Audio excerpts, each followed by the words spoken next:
Good afternoon, dear students. We are going to study today a new topic, that is centrifugation. Okay. Now, first of all, you must be knowing what a centrifuge is.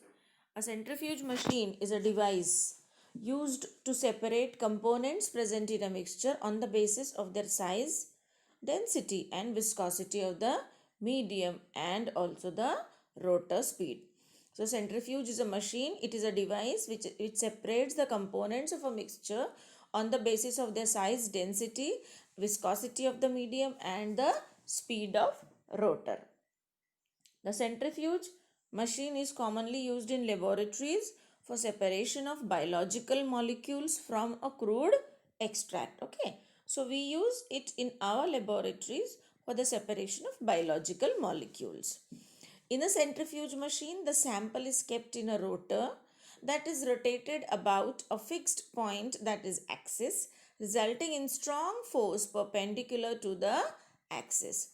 Actually, in a centrifuge machine, the sample spins. We spin the sample. All right. The sample rotates. Okay, so there is a rotor. Inside the rotor, there are holes where there are centrifuge tubes, and inside the tubes, we fill the sample and keep it inside the holes in the rotor. Okay, the rotor is rotated at a fixed point, that is axis, and it results in a strong perpendicular force, a strong force which is perpendicular to the axis. Okay, and this is how we can remove our desired component. There are different types of centrifuge which are used for separation of different molecules, but they all work on the principle of sedimentation, right? So there are different types of centrifuges that can be used, but they all work on the principle of sedimentation. Now, what is centrifugation? It is basically a technique of separating components where the centrifugal force or acceleration causes the denser molecule, the heavier molecule, to move towards the periphery, while the dense part, the less dense, move to the center. Okay, so it is based on the principle of sedimentation. So what happens? It is a technique, centrifugation is a technique of separating components where the centrifugal force or the acceleration causes the more dense molecule to move towards the periphery of the tube, while the less dense molecule moves to the center. The process of centrifugation depends upon the perpendicular force created when the sample is rotated about a fixed point. There is a fixed point, that is the fixed axis around which sample is rotated, and the process of centrifugation depends upon the perpendicular force that is created when sample is rotated. The rate of centrifugation depends upon what? The size of the particle, the density of the particle in the solution. So the size and density of the particle determines, okay, centrifugation. Now, in biological terms, biological centrifugation is a process that uses centrifugal force to separate and purify the mixture of biological particles in a liquid medium. So centrifugation, as far as microbiology laboratory is concerned, we use centrifugal force to separate and purify the mixture of biological particles in a liquid medium. This is a key technique. This is a very important technique used for isolating and analyzing the cells. We isolate microbial cells from broth culture. So it is used for isolating cells, subcellular fractions, supramolecule complexes, and isolated micromolecules. Isolate micromolecules such as macromolecules such as proteins and nucleic acids. So every time, last time we studied agarose gel electrophoresis or polyacrylamide gel electrophoresis. So when we perform agarose gel electrophoresis for separation of DNA, how do we isolate the DNA from the cell? In all those cases, we require a centrifuge machine to separate our sample. The first analytical ultracentrifuge was developed by scientist Swedberg in 1920, and in his honor we represent the Swedberg unit. Okay, the rate, the sedimentation rate as S with S. What is the basic principle? The basic principle on which the centrifuge works is gravity and generation of centrifugal force to sediment different fractions. So it works on the principle of gravity and generating centrifugal force which sediments different fraction. The rate of sedimentation, the rate at which a molecule sediment depends upon applied centrifugal field G being directed radially outwards. It depends upon angular velocity omega, okay, and radial distance r, okay, distance of particle from the axis of rotation. So G is equal to omega square into r, right?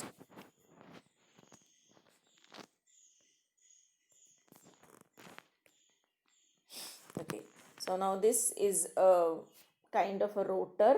Okay, so there is armored casing and all, and you can see there are two tubes which are centrifuge tubes, and in one part you can see before centrifugation and after centrifugation. So when the rotor moves at a very high speed, the particles sediment or they pellet at the bottom of the tube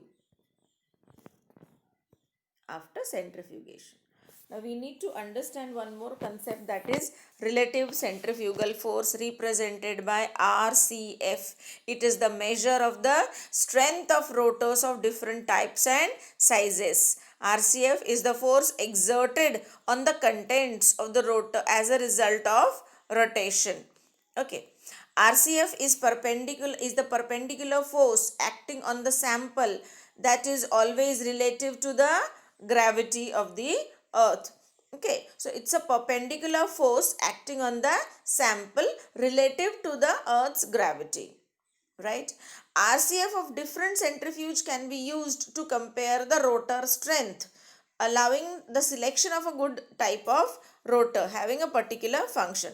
Best centrifuge. Okay, RCF of different centrifuge can be used for comparison of rotors, and hence it helps you in selection of a particular centrifuge.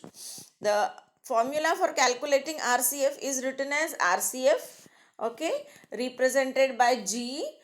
It is a force which is equal to 1.11, it may be 8 or 1.119 actually, into 10 raised to 5 into r into rpm square, where r is the radius of the rotor and rpm is the speed, relative rotations per minute, that is speed of rotor in rotations per minute. So we calculate RCF like this. Now if one considers above, that means if RCF, if you look at the formula for RCF, it becomes clear that since all other values are constant, that means, see actually RCF formula is pi. RCF is actually, just now in the last slide we studied that G is equal to omega square into R. So RCF is related to, RCF is equal to omega square into R divided by 980, because it also depends upon the Earth's gravitational pull, right? So RCF is equal to pi into rpm upon 30. So when you all substitute the values, you get like this, and all the other values are constant. Okay, so RCF totally depends upon rpm, that is speed of rotation, rotations per minute, and radius of the rotor in centimeter. Okay, now if you want to study different, centrifugation, you need to know there are different types of centrifuges, and before knowing that, there are different types of rotors that are used in the centrifuge machines. So what are the different types of rotors? Fixed angle rotors. Here the angle or at which the tube is present inside the rotor is fixed. Then vertical tube rotors and swinging bucket rotors are the different types of rotors that are used. Now swinging bucket rotors, as you can see here, When you place the tube inside the rotor, it is present in a vertical position, right? When you place the tube in the centrifuge rotor of the centrifuge machine, it is present in vertical position. Now, as soon as the centrifugation starts, slowly the vertical tube moves and then it becomes straight. Okay, that means it becomes you can say perpendicular to the axis of rotation, right? So originally it is present in vertical position and then it becomes horizontal as soon as the rotation or spinning motion starts, and hence the name swinging bucket type of rotor. Here the molecules that you are separating have to travel a long distance. So long distance of travel for the molecules to be separated and allows better separation. This is excellent for gradient centrifugation process, and it is very easy to withdraw the supernatant without disturbing the pellet. Pellet is the sample component or the cells or that settle down at the bottom of the tube, right? So swinging bucket type of rotor is supposed to be the best type of rotor as far as better resolution is concerned and separation of supernatant without disturbing the pellet. Okay. Um, Even in the swinging bucket rotors, the particles strike the walls of the tube and then slide down. Okay. Now the second type is fixed angle rotors. As you can see in the diagram, we have shown a rotor. Okay. This is the rotor having the holes inside it. Alright. And when you place the tube inside the rotor, it gets an angle of say 14 to 40 degree. Okay. So there is a fixed angle when the tube is placed inside the rotor. It is fixed. The tube is not going to move from its angle. Okay, angle position. So the angle is either ranges from 14 degree Celsius, 14 degree to 40 degree Celsius. Okay, and when you start spinning, the tube remains as it is in its position at a fixed angle and the contents present in the mixture get separated. Okay. So sedimenting particles have to travel only a short distance before they pellet down, before they settle down. It is excellent for fractionation purpose, differential centrifugation to separate various fractions present in the cellular extract. They are the most widely used type of rotors. In most of the machines that we use in our laboratories like high speed centrifuge and all, we have fixed angle rotors. Then the next type of rotors is vertical tube rotors. Here the tubes are held vertical prior to rotation axis. Now you can see the rotors here, various type of rotors here, and you can see the holes present in the rotor. So the tube is actually present in vertical position when you place it inside the rotor. Particles have to move a very short distance. The time required for separation is also very short, but the disadvantage is the pellet may fall back into the solution at the end of the centrifugation. The pellet may fall back into the solution at the end of the, you can say, process. So you can see here, fixed angle rotor, the tubes are present at a fixed angle. So and this, as the centrifugation starts, the sample components solids get separated, okay, and they settle down, okay, they get separated. Fractionation can be done here also. Vertical tube rotors, they are vertical to the, vertically placed, and you can see here, first they get settled on the walls and then slowly they get separated. But in vertical tube rotor, the most important disadvantage is the pellet gets again mixed up with the sample. Swinging bucket rotor, supposed to be the best one.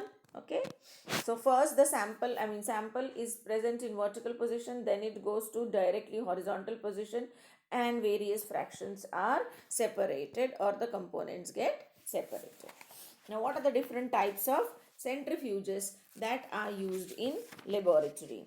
Many centrifuges of different designs are available. However, all centrifuges can be roughly categorized into three types. Number one, desktop centrifuge, also called as tabletop centrifuge.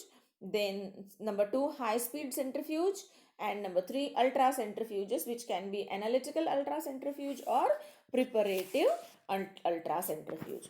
Now, what is a desktop centrifuge? The most commonly used in small installations and pathology laboratories and all. So it's a very simple and small instrument that is having a maximum speed of say 3000 rpm.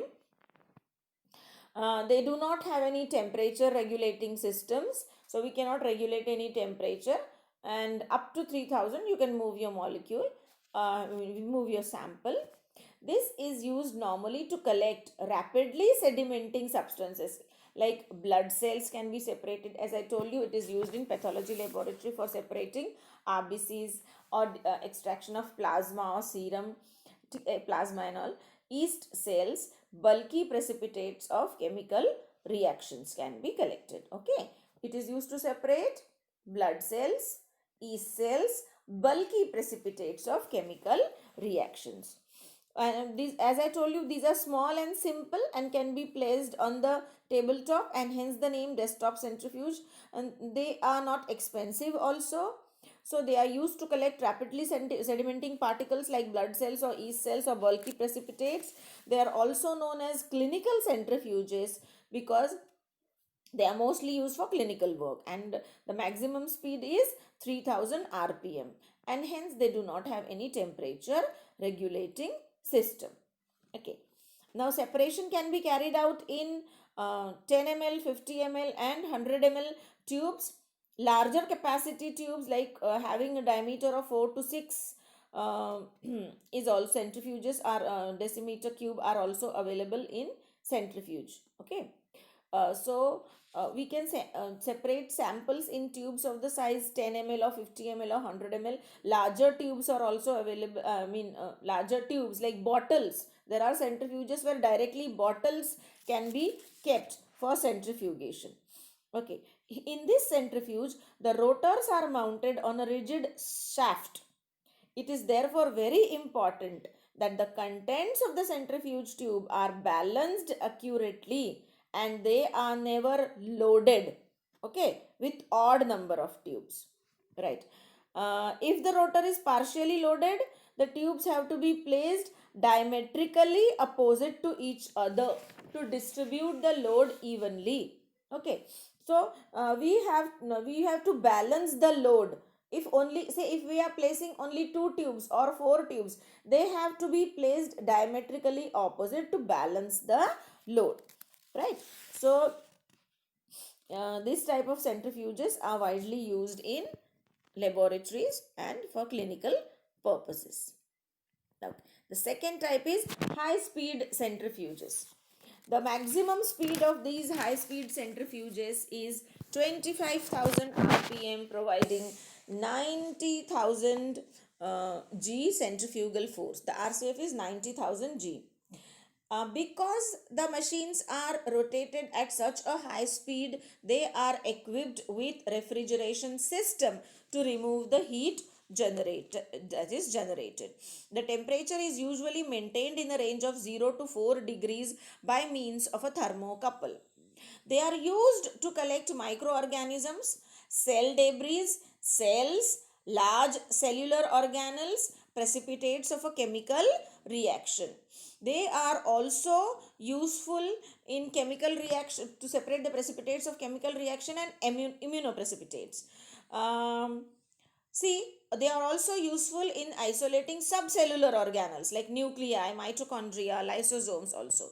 That is differential centrifugation. Although these centrifuges are useful in isolating subcellular organelles such as nuclei, mitochondria, lysosomes, they are of little use in isolating smaller organelles like ribosome, microsome, etc. Cannot be isolated.